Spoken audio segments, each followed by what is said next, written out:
Welcome to episode 398, the Friday edition of Anglican Unscripted. We've got a great show for you. I'm Kevin Carlson. And I'm George Conger. And today is one of the most important days of the calendar year. Oh, it is May 25th. That's right. Saint Darth. Yeah, you're just jealous that Gavin can pull off these saints at the, right on camera at the last second, never with a scripted intro. The best we can do is Saint Darth. What's today's anniversary? 41st anniversary from the premiere of Star Wars.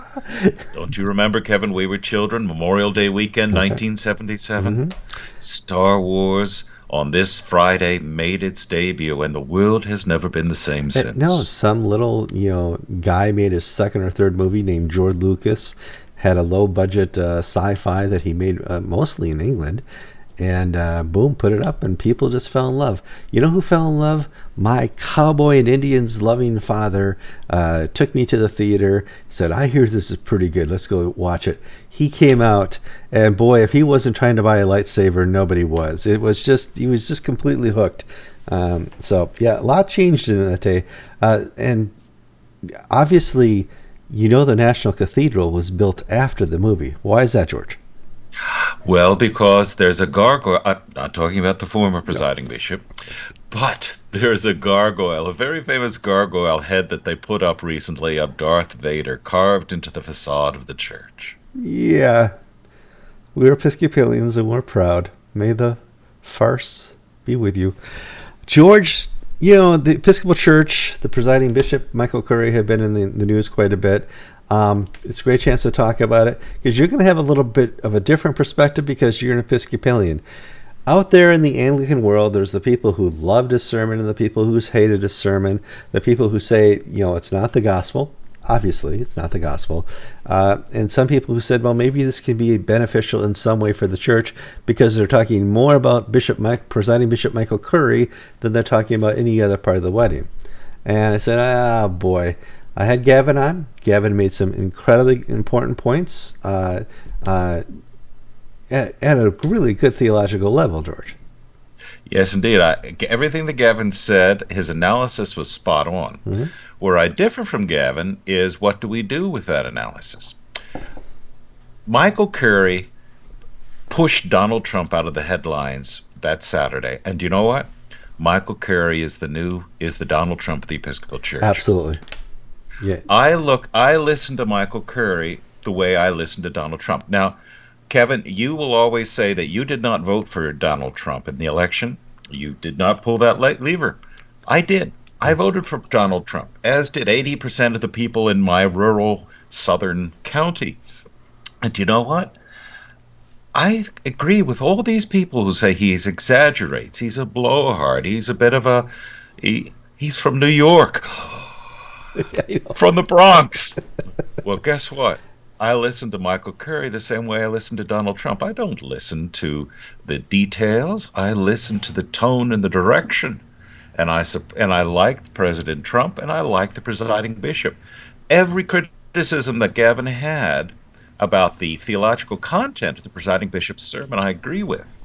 But for me, as a parish priest in the Episcopal Church, this was win-win. Mm-hmm. Because none of my people have a theological education. I have a rural congregation. I don't have any. We have a doctor, we have a lawyer, and then we have 500 other people. We're not like most Episcopal churches. The people who heard this liked it, not because they understood it, but because they liked the tone. They liked the face being presented on the Christian faith. And then they come to me and say, well, what does this mean? And then I get to tell them about the four loves, agape, philia, eros, and all this and that. And in other words, this, for me, Michael Curry teed one up for me. And from a church political perspective, remember 2 weeks ago we talked about how this was going to play out? Folks, watch that episode again because I was absolutely right. You were. Everything that I thought that was going to happen for the Episcopal Church happened. This was fantastic. You could say, without too much, exaggeration, that the presiding bishop, Michael Curry, knows or can preach the gospel like Donald Trump can know and preach the truth. They're kind of strangers to those type of concepts, but the blowhards that they're loved by the church. Presiding bishop is loved within the Episcopal Church. Does it matter? Oh well, it's both President Trump and Bishop Curry benefit from coming after people who made life difficult. The Obama years. I don't want to upset some people. The Obama years led to the racial and political polarization that we see today. Absolutely. The Catherine Jefferts Schori years, friends, if you don't know it by now, Catherine Jefferts Schori is solely responsible for the formation of the ACNA. If Henry Parsley had been elected presiding bishop in 2006, he lost by one vote. Oh, and to Catherine Jefferts Schori, the ACNA would not exist today. No, that's true. Now, I want to get back to, it's kind of the sermon heard around the world, the address heard around the world. I thought about it all week. Presiding Bishop Michael Curry shot every arrow he had in his quiver in that one sermon. I was not worried that, this new gospel according to Presiding Bishop Michael Curry would take over the world, because that's all he's got to say. John Lennon, Imagine, Love is the Way, it's all about love. After that, he has nothing else he can add to the church. That's it. And that's why I'm not perturbed. Mm-hmm. But please do not, no one hear me say that I'm downplaying the concerns, profound theological issues raised by Gavin. I'm not. But what I am saying is that, evil exists in the world. We have to learn how to deal with it and prosper in light of the broken, fallen world in which we live. So we take what is good from Michael Curry. He's used his 15 minutes of fame. Yesterday, or is it today, he's doing some march in Washington with other liberal Christian leaders to protest the Trump administration. Well, I was looking at the press coverage. Guess what? They don't say Beggar Curry. They don't use his name.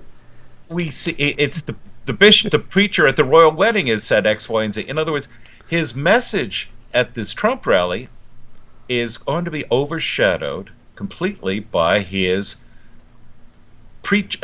royal wedding persona. He's basically become a theological Kim Kardashian. He's known for being famous, but not for actually doing something that warrants being famous. No. Okay, maybe a Paris Hilton instead of a Kim Kardashian. I don't know. I think we've done enough fun with calling him Donald Trump, but no, but see, the presiding bishop has what they call Q. It's that TV term for someone who has watchability. He has watchability. There are some actors that can read the telephone book and you just swoon. And there are some. One of the saddest things I've found out is that I had two of the great scholars of the prior generation be my professors. I sat at the feet of Avery Dulles, Cardinal Avery Dulles. No kidding. Oh. He taught me my systematic theology at Yale. Uh-huh. And I sat at the feet of Brevard Childs, one of the great Old Testament scholars of the 20th century. Both men could write a storm. They were done, and I got to know them personally, and I visited their homes and this and that. These guys had no charisma whatsoever. If you took them to a parish Christian education forum, about 10 minutes in, all the men be outside smoking and the kids be in the bathroom. They just don't have cue. But the content, their writings are fantastic. They've informed me to this day. But they didn't have that touch. Curry's content is dreadful, but he has the touch. And it's my job to refocus the people into good content. You know who else went to Yale? You're right. Curry did. Did. Yes. What does that say? Kevin, we make fun of Joel Osteen all the time, and I make fun of. Last Sunday, I preached a sermon with Oral Roberts as the punchline, as the joke. And a fellow came up to me at the end of the service saying when he was a little boy, his father took him to an Oral Roberts crusade, and Oral Roberts laid hands on him. The boy was ambidextrous, and his father wanted to cure him of using his right hand and his left hand. Didn't work. But he said, I don't regret having grown up in that Pentecostal milieu 50 years ago, but it allowed me to be where I am today in my Christian walk and faith. It started me moving forward. You've talked about this with Joel Osteen. Sure. Well, one of the things, Joel Osteen is able to fill his church week after week. Tens of thousands of people go there. They give out their cash, their money, and everybody who's ever had 3 weeks of seminary, Episcopalian, Anglican, Lutheran, whatever, knows that he's a fraud. The prosperity, the happy clappy gospel does not exist anywhere after the Beatitudes were spoken by Jesus Christ in the Gospels. And so I have some frustration with Joel Osteen. Yet here in my little Christian community, I know 2 people who came to faith through the sparks they got from Joel Osteen. They'd watch him on Sunday afternoon or Sunday morning, and they just weren't getting enough. He's not telling me everything that I need to know. I really want to know about the God of creation. I really want to know about the God of the gospel, the God of history. And they ended up going to church. And through Joel Osteen's little spark, as horrible as it was, they became Christians, baptized, and now serving leaders of church. And I'm like, if God can use Kevin, and God can use George, God can use Presiding Bishop Michael Curry, it's hard to say, and he can certainly use in some small minuscule way Joel Osteen to the glory of God the Father. I don't want to finish up here because we saw what Adam Stanley said about the New Testament. We see what Joel Osteen does. We see what Presiding Bishop Michael Curry does. There's a bigger thing that we can finish up with at the end of the program. Before we get there, I wanted to talk quickly about the Pope. We have a lot of people who comment on Anglican TV and Anglican Unscripted and Anglican Inc. and on my Facebook feed it says, "Come, swim the Tiber. You need to be Roman Catholic. It's the only way. You guys left the church. No heresies here." But every fifth week in a row, I see that the Pope says something absolutely heretical, fanatical, fantastic, beyond reason, until his press office says he didn't mean that. I have not seen a correction from the Rome press office that says he did not tell believers he was visiting that God had made them gay. Yes, he was visiting an abuse victim in Chile who had been abused by a priest when the man was a boy, and the man is now living the homosexual lifestyle, and Pope Francis said, God still loves you because God made you that way. God made you gay. Kevin, this is the Gene Robinson moment of the Catholic Church. It actually contradicts the catechism and the magisterium of the Church, the Pope telling these things that are, folks, yes, throw your stones at the Episcopal Church. It can take it, and it will be only prosper by having its errors pointed out so that it can inform and renew itself. But don't tell us, look how wonderful it is here. The Catholic Church with Pope Francis is really going to have some problems.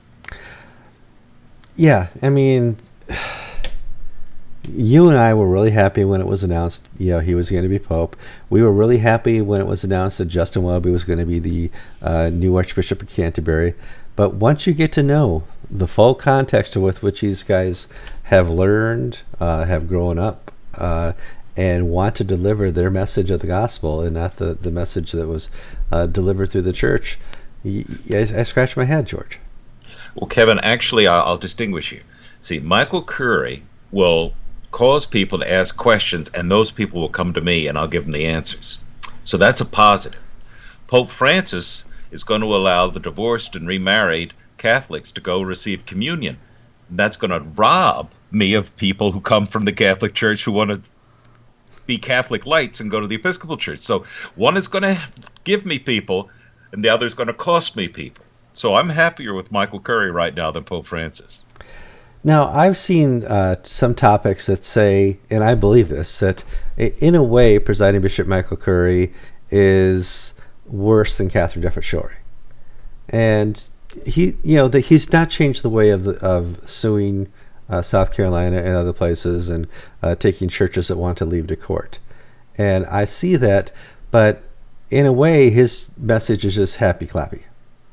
It's the Joel Osteen within the Episcopal Church. Is that more dangerous than Catherine Jefferson? No. You need to distinguish between starting something and Michael Curry really has no power to pull out of any of these lawsuits. They have a momentum on their own. The executive council would have to back him up on this, and in most cases, the diocese are running the show with the cash provided by 815 and the lawyers running the show. See, folks need to remember that Catherine Jefferson Schori was fundamentally a weak leader, and she was a creature of the attorneys.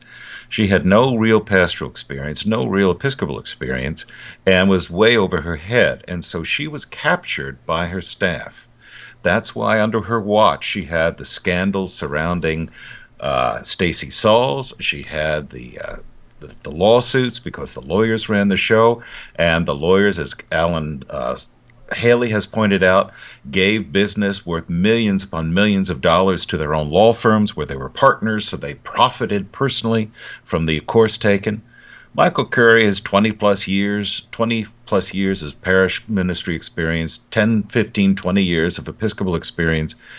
So he's not being played. And so he's been cleaning house. But it's like Trump going to Washington and draining the swamp. It didn't happen on the first day. No, it's still not happening. I mean, one of my complaints is a person who goes around telling me it's all about love and is still spending millions of dollars on lawsuits for faithful congregations who, see a different way. And, that's one of my complaints. However, back in 1982, in a church